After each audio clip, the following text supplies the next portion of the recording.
Olá pessoas! Sabemos muito bem como a Panini pode ser enrolada no quesito distribuição dela. E finalmente agora em maio eu consegui botar as mãos em um quadrinho de março que eu tava muito ansioso, e vamos falar sobre ele hoje, fazer uma análise de Batman e Mulher Maravilha. Um quadrinho que eu já tava ansioso e que conseguiu superar todas as minhas expectativas e me surpreender muito mais.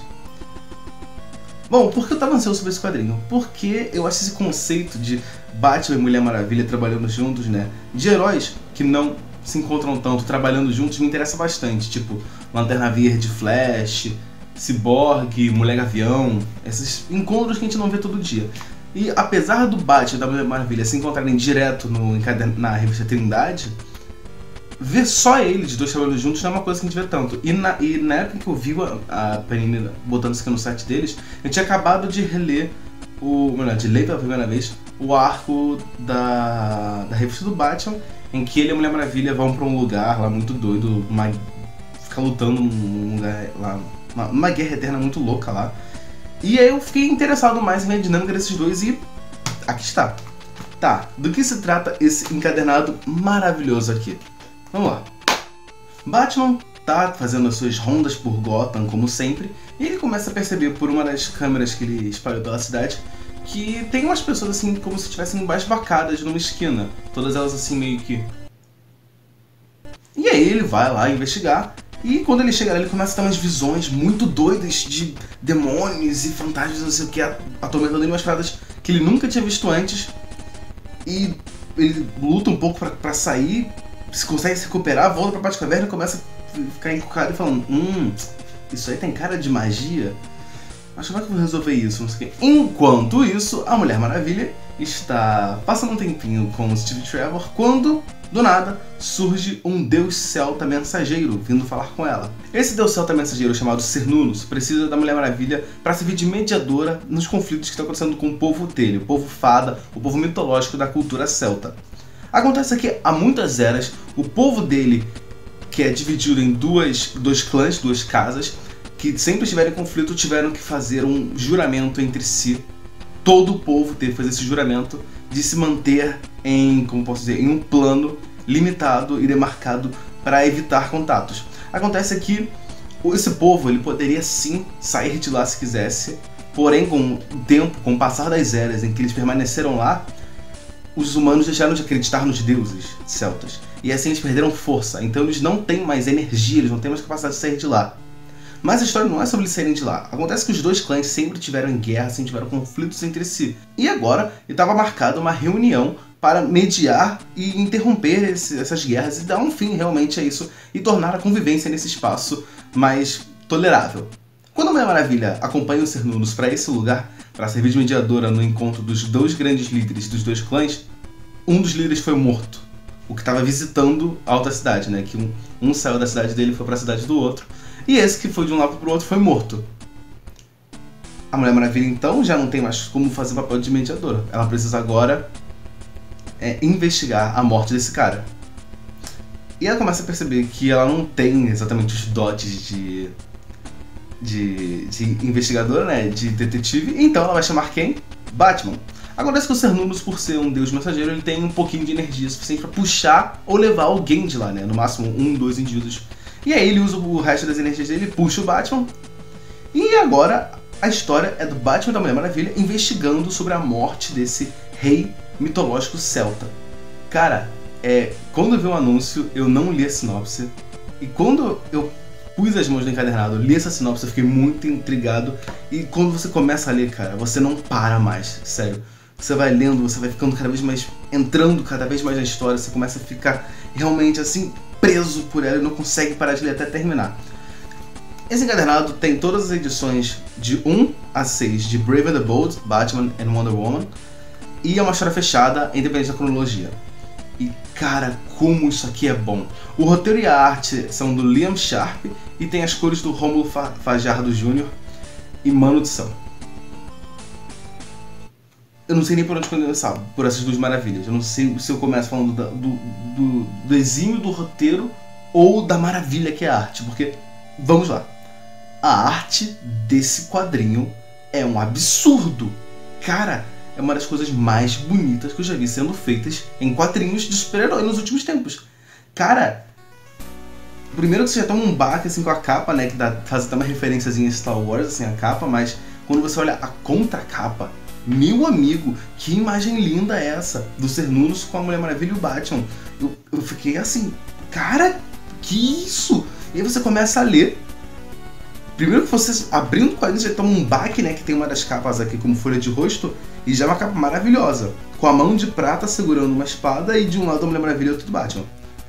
E isso aí já dá uma ideia do quanto esse quadrinho foi feito com esmero, porque a mão de prata é um elemento muito importante da mitologia dos celtas, né? Esse quadrinho aqui tem muito, melhor, por se passar na mitologia celta e tudo mais, foi necessário um trabalho de pesquisa bem árduo para fazer esse quadrinho funcionar. Tanto que no final do quadrinho a Panini colocou um glossário com explicações sobre os elementos, um glossário não, né? Um guia de referências que o próprio Liam Shark fez sobre vários elementos da cultura celta que foram usados no quadrinho, como o Cernunnos, o Rei Maku, Tuatha de Danann, o Braço de Prata, entre outros. E é muito interessante você ver que esses personagens, eles realmente são da mitologia celta, né? Tem todos os entes da floresta, todas as ninfas, os goblins como são vistos lá, todos os seres como são lá. Tem citações ao Tápio, tem citações a... Ai, qual é o nome daquela mulher, mano? Isso aqui é um balde de cultura maravilhosa. E se você conhece um bocado de mitologia celta, cara, você vai enlouquecer lendo isso aqui, porque eles não falam, ai meu Deus, eles falam, ai meu Tápio, ai meu não sei o que. E, meu Deus do céu, como é maravilhoso. E isso é um cuidado que o Liam Sharp teve no roteiro, que, mano do céu. E o roteiro disso aqui, cara, é maravilhoso.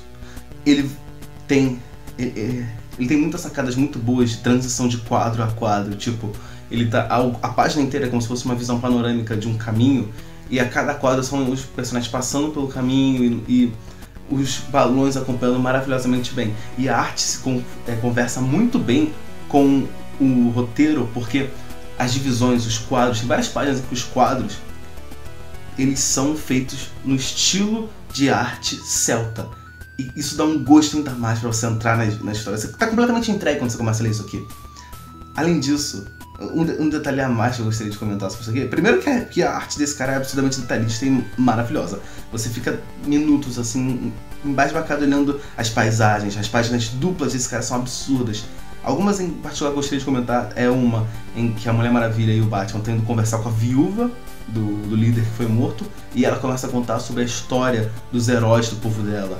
E aí tem uma pintura na parede assim enorme mostrando um confronto que aconteceu, e a arte do cara ele consegue retratar de um outro estilo de arte na parede, e cara, é um absurdo. E são várias páginas deles passando por esse corredor, vendo a história do lugar, com um outro tipo de arte na parede. Você fica, cara, como assim? Foi a mesma pessoa que desenhou isso?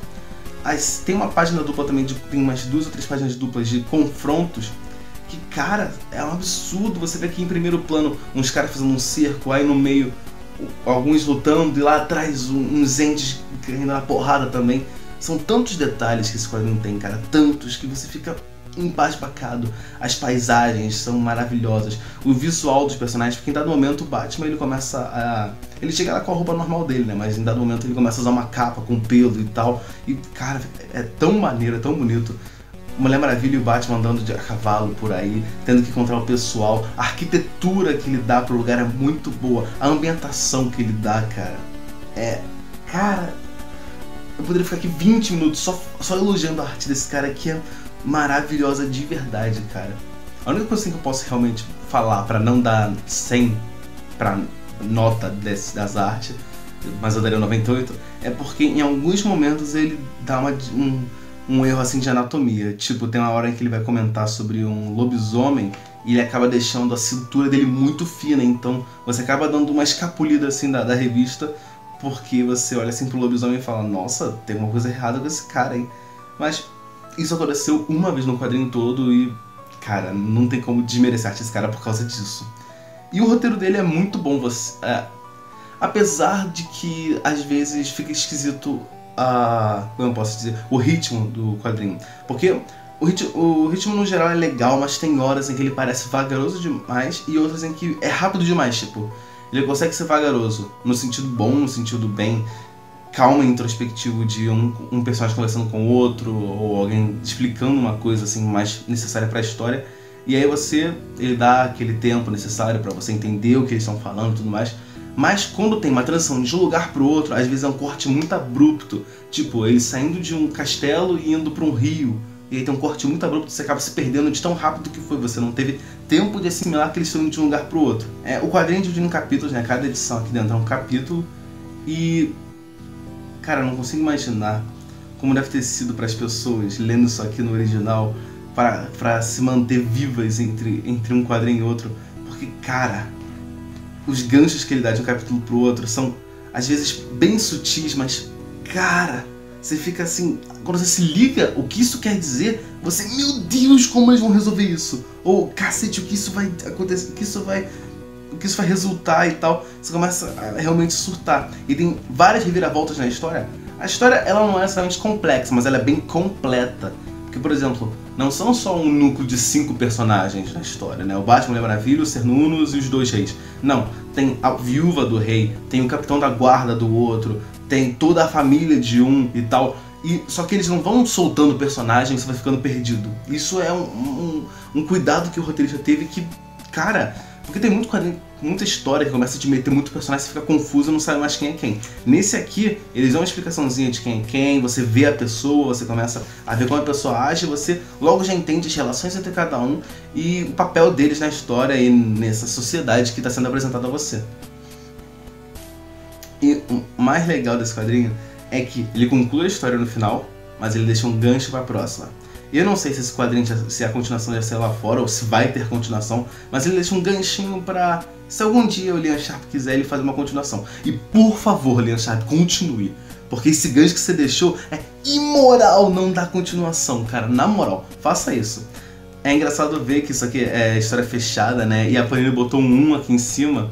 E eu vi um comentário no hot site deles, perguntaram por que tem um 1 se a história é fechada?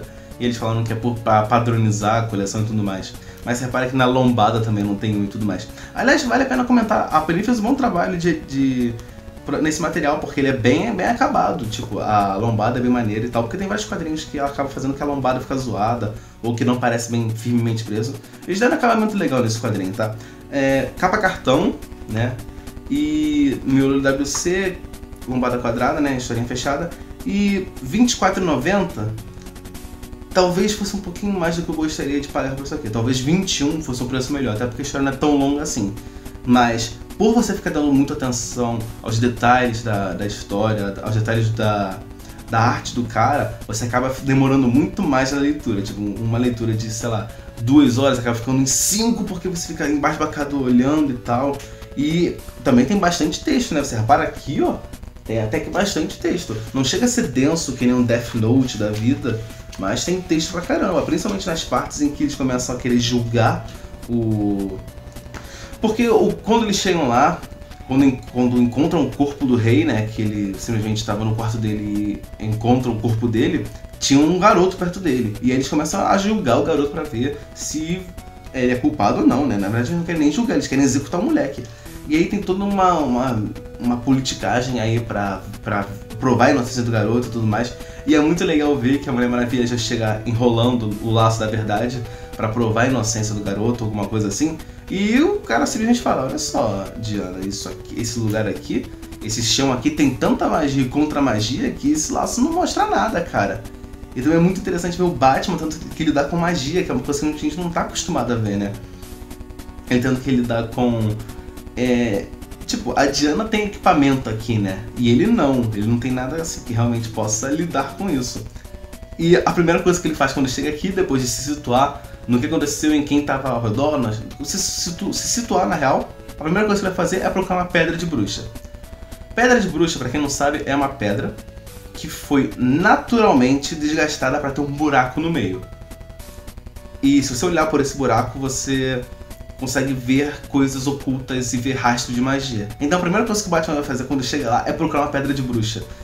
E ele usa muito isso na história e é um elemento principal, porque o Batman não tem equipamento pra Tipo, eu sei que o Batman mexe dos preparos, mas se tem uma coisa que ele não tá preparado é magia, né? Tanto que na revista mensal dele ele pede ajuda a Zatanna quando tem coisa de magia e tudo mais. E uma coisa que eu achei muito legal nesse quadrinho é o humor dele, porque no geral a história é bem séria e tem um tom, não diria épico, mas aquele tom de fantasia muito bom de sei lá, da saga do mago, quando eles estão tendo que viajar de um lugar pro outro lá, né? Saga do mago do Raymond Fist. E esse negócio de... que eu imagino que tem no Senhor dos Anéis, eu não cheguei perto do Senhor dos Anéis ainda, mas eu imagino aquele clima de, às vezes, ter que viajar de um lado pro outro, de um reino pro outro e tudo mais. E também é muito legal ver que, apesar do povo da cidade ter, desse mundo todo, né, desse plano todo, ter se delimitado em um lugar por convenção social, né, por um juramento que eles fizeram, esse juramento não é o foco da história, mas ele dá um foco porque cria conflitos, né? As pessoas às vezes ficam tensas e querem sair de lá e querem ser livres e tal, mas por convenção social eles aceitam estarem ali por coisas que eu não vou revelar, né? Eles fizeram isso e eu não vou falar porque é um spoiler, até que pesado da história.